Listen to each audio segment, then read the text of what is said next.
वक्त लखनऊ में मौजूद है। तस्वीरों में आप देख सकते हैं कि सीएम योगी आदित्यनाथ लखनऊ में मौजूद हैं।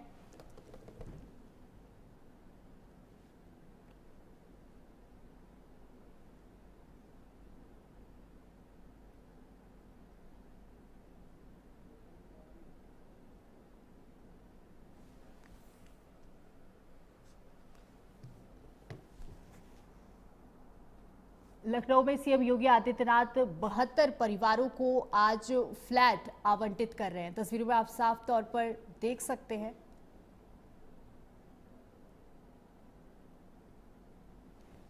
सीएम योगी ने फ्लैटों की चाबी सौंपी। साफ तौर पर आप तस्वीरों में देख सकते हैं, तमाम लोग वहां मौजूद हैं। मुख्यमंत्री योगी आदित्यनाथ करीब 72 फ्लैटों की जो चाबी है उसका वितरण कर रहे हैं।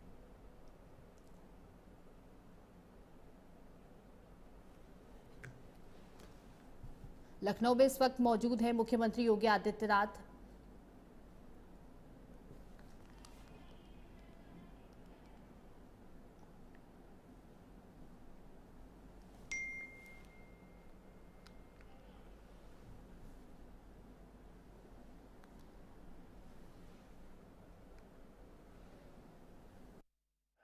भारत माता की, भारत माता की, वंदे वंदे वंदे। आज के इस आवास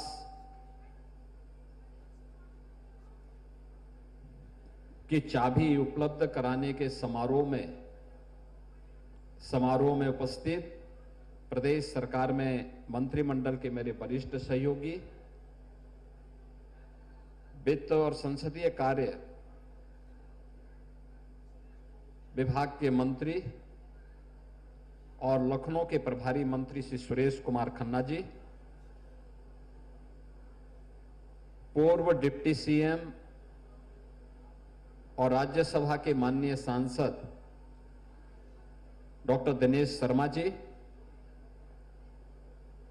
उत्तर प्रदेश के पूर्व डीजीपी और माननीय सांसद श्री ब्रजलाल जी, माननीय सांसद श्री संजय सेठ जी, लखनऊ की महापौर श्रीमती सुषमा खड़गवाल जी, माननीय विधायकगण डॉक्टर नीरज बोरा जी, श्री ओपी श्रीवास्तव जी, श्री योगेश शुक्ला जी, विधान परिषद के माननीय सदस्य श्री मुकेश शर्मा जी, इंजीनियर अवनीश कुमार सिंह जी, डॉक्टर लालजी प्रसाद निर्मल जी, श्री रामचंद्र प्रधान जी, श्री पवन सिंह चौहान जी, आज के इस समारोह में उपस्थित उत्तर प्रदेश सरकार के हमारे सभी वरिष्ठ अधिकारीगण,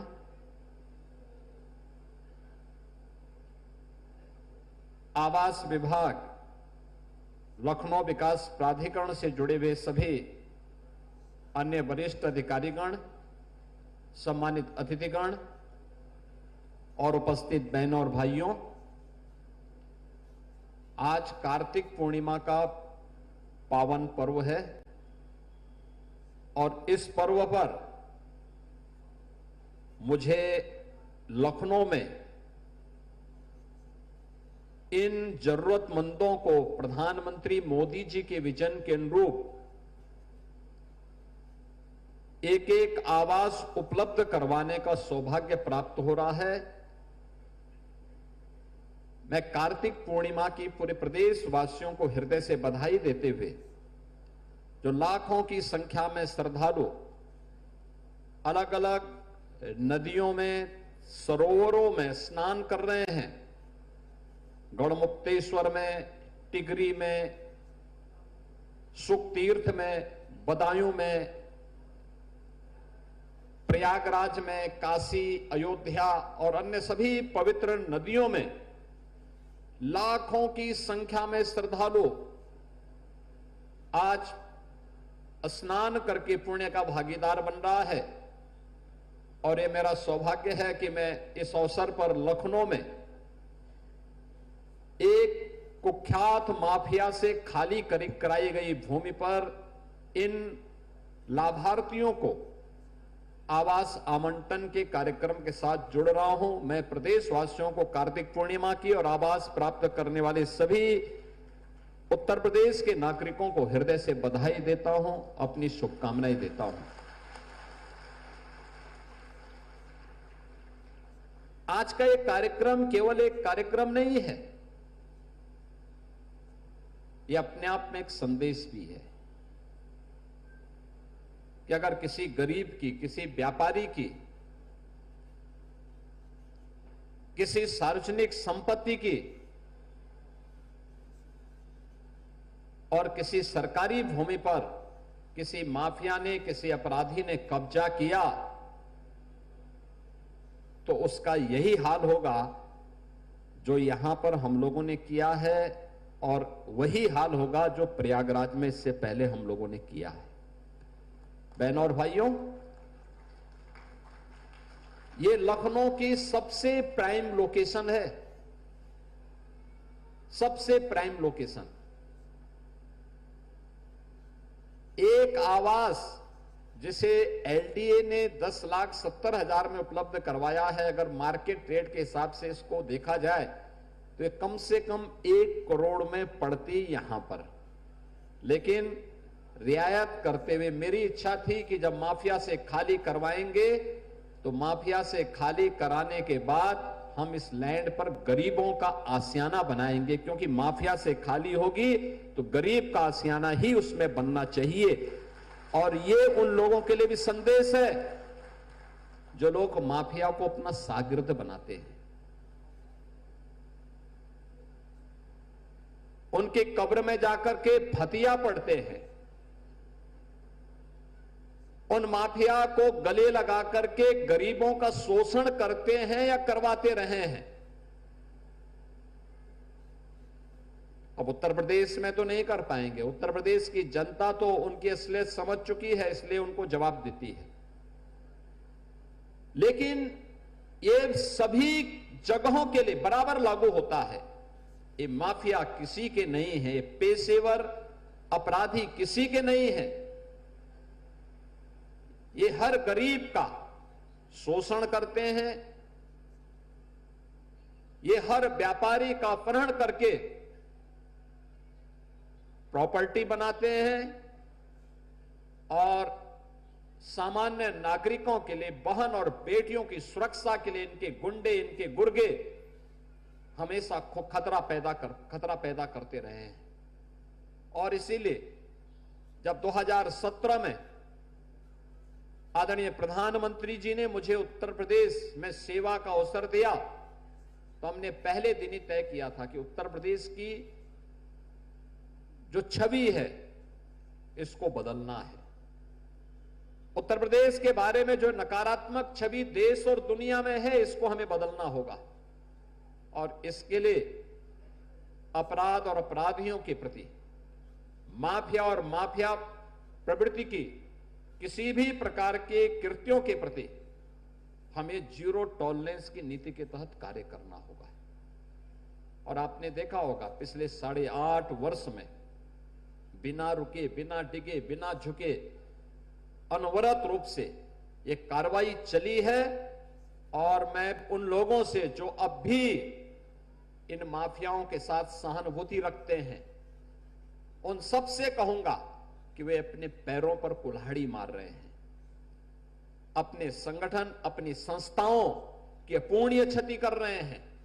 याद करिए, ये वे ही माफिया हैं जो माफिया भारत के संविधान का अपमान करते थे, कानून की ध्वजियां उड़ाते थे।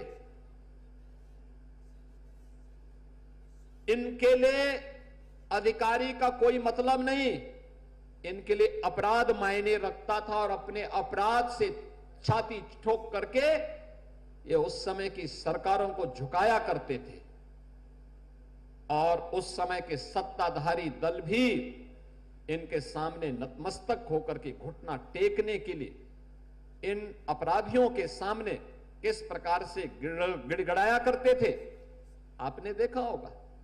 लगातार पूरे प्रदेश के अंदर, पूरा पश्चिम, कहीं भी आप जाइए, मध्य में, बुंदेलखंड में, हर जगह ये माफिया हावी थे। लेकिन इन माफिया को जब सरकार की जीरो टॉलरेंस की नीति के तहत कंट्रोल किया गया और जिस भाषा में वह समझता था उस भाषा में उसको समझाना प्रारंभ किया गया, आज उत्तर प्रदेश की कानून व्यवस्था एक मॉडल के रूप में जानी जा रही है। और मुझे अच्छा लगता है जब एक गरीब आवास बना के रहता है। प्रधानमंत्री मोदी जी की अनुकंपा से अब तक हम प्रदेश के अंदर 60 लाख गरीबों को पिछले 8.5 वर्ष के अंदर एक एक आवास उपलब्ध करवाने में हमने सफलता प्राप्त कर दी। 60 लाख गरीबों के सिर को ढकने के लिए प्रधानमंत्री आवास योजना, मुख्यमंत्री आवास योजना और माफिया से मुक्त कराई गई भूमि पर इस प्रकार की आवासीय योजना के माध्यम से 60 लाख से अधिक गरीबों को एक एक आवास उपलब्ध कराया जा चुका है। बहनों और भाइयों, यहां पर आवास तो बने, 72 आवेदन किया था 8,000 लोगों ने। जो योग्य पाए गए उनमें से 5,700 लोग ऐसे थे जो योग्य हैं, एलिजिबल हैं। और मैंने एलडीए को भी, आवास विकास से भी कहा है कि भाई देखो, इन लोगों को स्कीम निकालिए, सस्ते में आवास दीजिए जरूरतमंदों को, उसके जीवन में भी खुशहाली आए, उसके चेहरे पर भी खुशहाली आए। जो पैसा ये माफिया, ये गुंडे लूट करके लेके जाते थे, उस पैसे को जब्त करके इन गरीबों में बांटने की कार्रवाई करे। और आज उसी का परिणाम है। आपने देखा होगा यहां पर जो लोग आवास उपलब्ध करने के लिए यहां आए थे, हम तो देख के भौचक थे। कन्नौजिया बेचारा वहां पे बोलने के लिए आया और उसने ऐसी शेरो शायरी की कि मैं तो वो एक बार मुझे सोच में पढ़ना पड़ा कि खन्ना जी को लगता है फेल कर देगा। एक गरीब के भी मन में तमन्ना होती है कि उसके पास भी हो,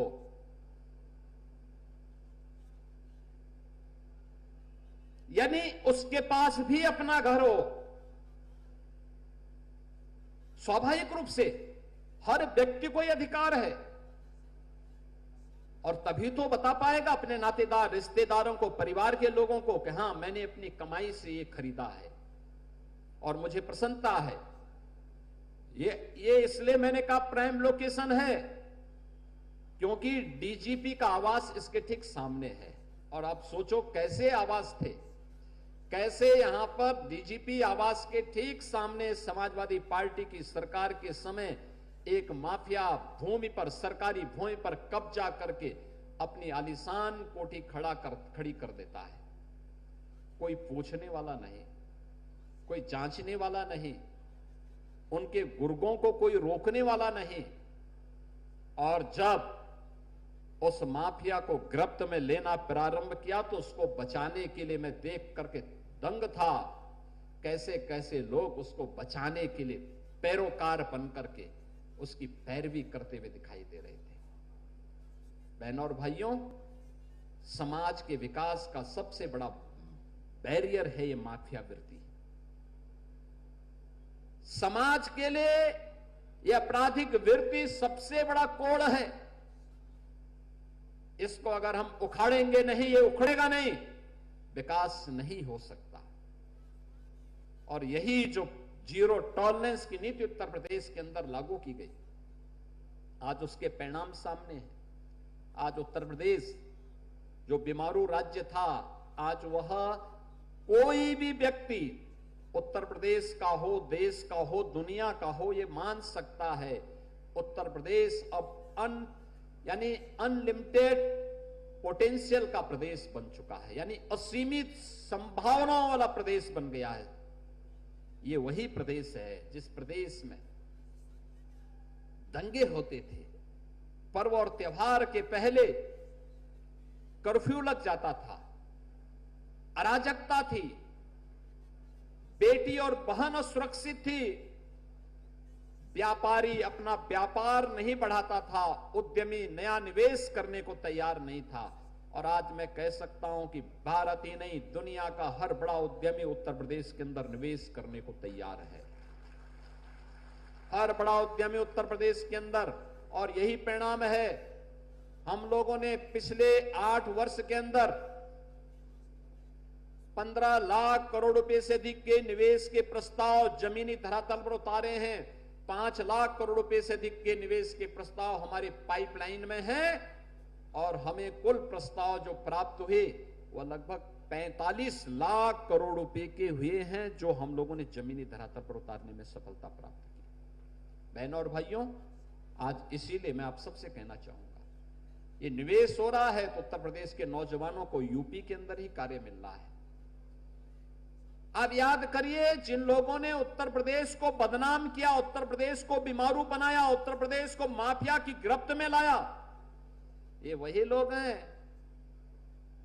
जो जाति की राजनीति करते हैं, जाति के नाम पर समाज को बांटते हैं, तमाम वादों के आधार पर बांटने का काम करते हैं, जातीय संघर्ष करवाते हैं, जातीय नरसंहार करवाते हैं। और जब जातीय नरसंहार जब सत्ता से बेदखल कर दिए जाते हैं, तो सत्ता में रहते हुए माफियाओं को गले लगाते हैं, और सत्ता से बेदखल होते हैं तो माफिया की कब्र में जाकर के फतिया पढ़ते हैं। उनकी संवेदना किसी गरीब के प्रति नहीं थी, किसी कमजोर के प्रति नहीं थी, किसी बहन बेटी के प्रति नहीं थी, उनकी संवेदना माफिया की प्रति थी। और माफिया वृत्ति को इन्होंने अपना पेशा बना करके प्रदेश में अराजकता पैदा की थी। लेकिन अब उत्तर प्रदेश में माफिया वृत्ति कभी नहीं पनप पाएगी। और यही कहने के लिए मैं आज आपके बीच में आया हूं। बहनों और भाइयों, आवास के सामने एकता वन भी बना है। लौह पुरुष सरदार वल्लभ भाई पटेल की 150वीं जयंती के अवसर पर भारत माता के इस महान सपूत को इससे बड़ी श्रद्धांजलि और क्या हो सकती है कि हम उनको स्मरण कर रहे हैं, गरीबों को आवास उपलब्ध करा रहे हैं, और एकता वन को लौह पुरुष सरदार वल्लभ भाई पटेल को समर्पित कर रहे हैं। आपने देखा होगा, इससे पहले यही कोकरेल और गोमती के तट पर कैसे कांग्रेस और समाजवादी पार्टी की सरकारों के समय पूरा का पूरा नदी के तट को कब्जा करके लोगों ने मॉल बना दिए थे, कब्जा कर लिया था। उनमें कुछ बांग्लादेशी घुसपैठिए भी थे, रोहिंग्या भी थे, और आज वहां पे सौमित्र बन गया है। ऐसे ही विकास होगा।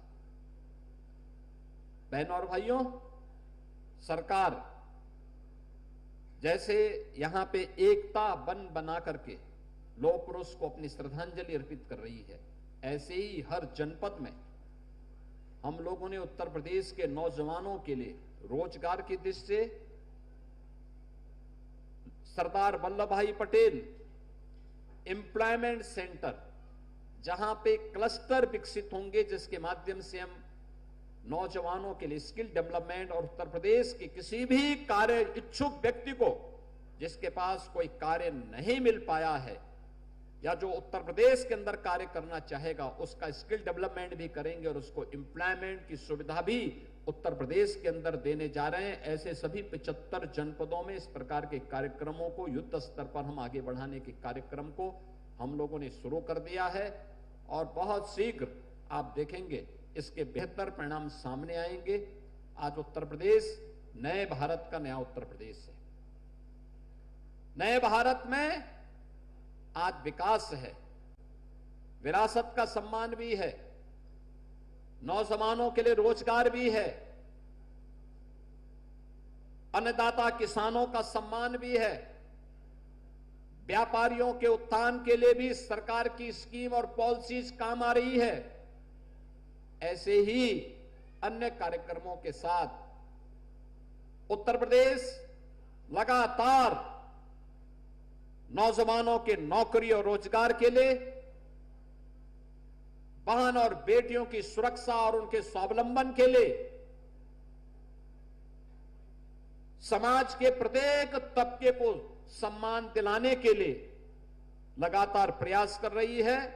और आज का ये कार्यक्रम उसी संदेश को लेकर के है कि अगर गरीब की जमीन पे कब्जा करोगे, अगर किसी सार्वजनिक भूमि पर कब्जा करके अपना आशियाना बना करके समाज को धमकाने का कार्य करोगे, तो लेने के देने पड़ ही जाएंगे। और यह संदेश स्पष्ट है, ये सभी 72 लोग आराम से वहां रहें। इनको आवास की सुविधा प्राप्त होने पर मैं इनको और इनके परिवार के सदस्यों को हृदय से बधाई देता हूं। अगर ये आवास प्रधानमंत्री आवास योजना से कवर हो जाते हैं तो इनको ये आवास और भी सस्ता हो जाएगा, और भी सस्ता पड़ जाएगा इनको। आप लोग उसके माध्यम से अपने सपनों को एक नया उड़ान दे पाएंगे। आपने देखा होगा कितना अच्छा माहौल यहां पर बन रहा है, कितनी अच्छा पार्क बन गया है। ये सभी लोग खुशहाली से अपना जीवन व्यतीत कर सके, इस बात को लेकर के आप सभी को, पूरे लखनऊ वासियों को, प्रदेश वासियों को एक बार फिर से हम आश्वस्त करना चाहेंगे कि डबल इंजन की सरकार उनकी सुरक्षा, उनके सम्मान और उनके स्वावलंबन के लिए पूरी प्रतिबद्धता के साथ कार्य कर रही है। सरकार हर हाल में हर प्रदेश के नागरिक के सम्मान की रक्षा करेगी, उनके स्वावलंबन के लिए अनेक कार्यक्रम को आगे बढ़ाएगी। ये एक शुरुआत है, लेकिन इस शुरुआत को हम पूरे प्रदेश में बड़े पैमाने पर आगे बढ़ाएंगे। एलडीए और आवास से मैं कहूंगा कि जिन लोगों ने आवास के लिए आवेदन किया था, यहां पे उनको नहीं मिल पाया, प्रयास होना चाहिए कि उनके लिए कोई ना कोई आवासीय स्कीम निकालिए, उनके पास भी हो अपना घर। और इस सपने को साकार करने की जिम्मेदारी लखनऊ विकास प्राधिकरण और आवास की होनी चाहिए। हर विकास प्राधिकरण और आवास विकास की होनी चाहिए, जिससे हर जरूरतमंद के पास उसका अपना आवास हो, उस आवास के माध्यम से अपने सपने को उड़ान दे सकें और प्रदेश और देश के विकास में अपना योगदान दे सकें। आप सबको एक बार फिर से आज के इस अवसर पर मैं हृदय से बधाई देता हूं। कार्तिक पूर्णिमा की मंगल में शुभकामनाएं देते हुए आज मैं प्रातः काल से देख रहा हूं, जगह जगह लाखों की संख्या में श्रद्धालु स्नान कर रहे हैं। और काशी में आज सायंकाल देव दीपावली का भी आयोजन है, यानी साक्षात सभी देवी देवता आज काशी में दीपावली आयोजित करेंगे। आप सबको मैं इस अवसर पर हृदय से बधाई देता हूं, अपनी शुभकामनाएं देता हूं। धन्यवाद। जय हिंद। नमः पार्वती पतिये हर हर